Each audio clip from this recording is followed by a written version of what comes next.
Ari naman si Dangsky naisipan maghimo sang bulad after sa paghimo niya sa tong bagoong nga naging successful. Ayan, galunggong ang aton nga himuon nga bulad subong. So bali 2 kg ina siya tanan ang gimbakal naton. So limpyuhan naton nga kuhaan naton sang hasang kag tinai. And at the same time hugasan gid naton sang maayo. Nan ari na ang 2 ka kilo nga galunggong nalimpyuhan na, wala na hasang, wala tinai kag nahugasan naman siya. Bali wala siya sang kinahanglan ang mga dugo-dugo, hugasan gid, limpyuhan gid maayo. Then after that butangan naton sang asin. Parehas ang bagoong asin lang gid ang iya nga ingredients man. Pero ini siya ya ibabad naton siya sa tubig. So we will see to it nga matunaw ang asin, at the same time i-cover siya sa tubig gid, no, maka-level gid siya sa tubig, ulapawan siya sang tubig kay para nga ma-ferment siya kadali. Bisan 30 minutes lang, pwede na to 1 hour. So ibabad lang gid siya sa tubig kag asin. Unlike sa aton nga bagoong nga asin lang gid, no, ginkumos naton siya sa asin. So ini siya ibabad naton sa asin nga may tubig nga masalom gid siya, no, sa tubig, and we will see ang iya nga resulta karon kung ano gid bala. Kasimple na. So gindala ko ang akon nga hulom sa asin nganing ini nga isda kay himuon ko nga tuyo o bulad. So tingnan nyo, nagatindog na siya, hindi na siya mabali kay na ano na siya sang asin. That you will know kung ang imo nga pagbabad sa iya sa asin sakto kay nagatindog na ang isda. Ayan. So ang himuon ta subong, ibutang ko siya diri sa akon nga net nga may zipper. Oo. Gimbakal ko gid ni siya, design para sa mga kung ano ang akon nga gusto nga ibulad. So here I am. Tungod kay gabi na subong, so hindi naton siya mabulad sa init. So kulaton ta na lang buwas sa aga. So ang himuon ko, ibutang ko na lang siya diri para nga ma-dry siya. At least bisan magmala-mala na lang siya kag buwas, ibulad ta siya sa adlaw. And excited ako nga magkaon sang bulad nga akon nga himuon. So amo na ni siya, ara gina-plaster ko na siya sa akon nga net kay para nga at least medyo ma-dry siya kag ma-dehydrate siya buwas sa init sang adlaw. Oo.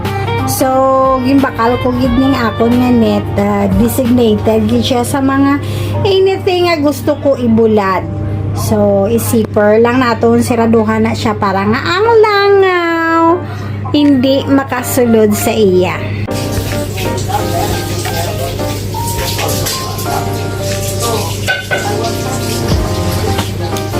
Here we are na, painit na sang mantika para makaprito sang aton nga bulad. Ayan. Kagwapa-gwapa, gibala sang bulad kag ginhimo ko malinis. At saka tama lang sa timpla, hindi siya sobrang maalat at hindi din siya sobrang dry. But we will see kung ano ang resulta mamaya sa pagkain natin ng ating ano ba tawag dito, ng ating agahan. So ayan na. So dili ko lang siya prituhon sa balay, tapos dito ko na siya dalong karon sa shop kay bawal man magprito dito sa shop. Wow! Ay ang amoy sang bulad syempre mag-alingas-ngaw sa palibot, lalo na nga tupad kami dito sang immigration, so magreklamo sila. But look at this, oh no, promise. So I should say na perfect ni hapon ang ginhimo ko nga bulad nga galunggong. So ang bansi ni baligya ako may magbakal. Ayan na. So, ready na siya. Luto na. Daw na sobrahan ko haw. Sang prito. Actually, hindi kikinanglan siya nga iprito. Gidsang dugay, no? Kaya naluto na siya sa init. Nang tama-tama lang. Na pagprito. Ayan, ready na for my breakfast. O, diba? Dana! Here I am na sa shop. Siyempre, ready na ang ako na pamahaw. May langgaw. May pinirito nga bulad. Hara na mo, tilawan na natin. Kung doon ano ka namin. Siyempre, with the ginger leaves from my garden. Oo, daw lunga ang iyang lasa. Ginpuksi ko dito sa ako nga garden. Pila ka dahon. At least kahit papano. O, diba?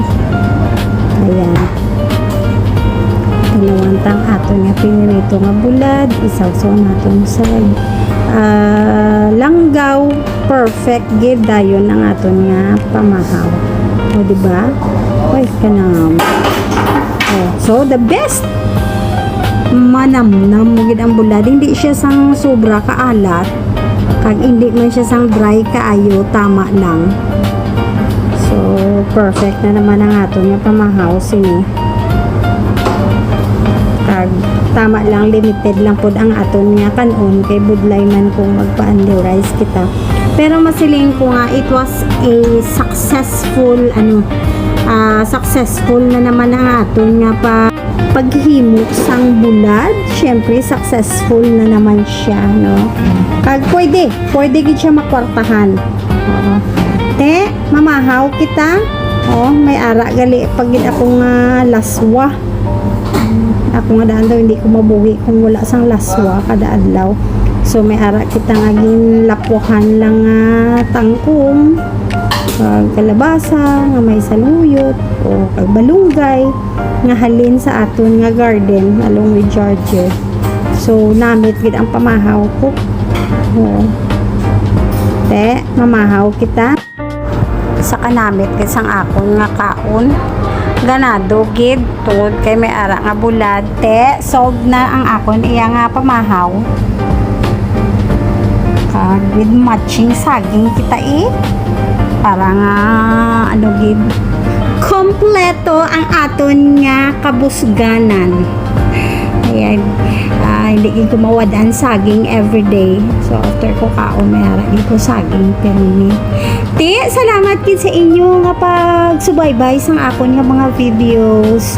I hope you will like it. Hindi lang sa pagtan-aw but may mga learnings kita when it comes to business nga pwede mapagkakitaan. Hindi lang kita nga na magkontento lang kung anong kuan. But we have idea kung paano kita makadiskarte sa kabuki para nga mabuhi kita. O, di ba? Amo lang na siya.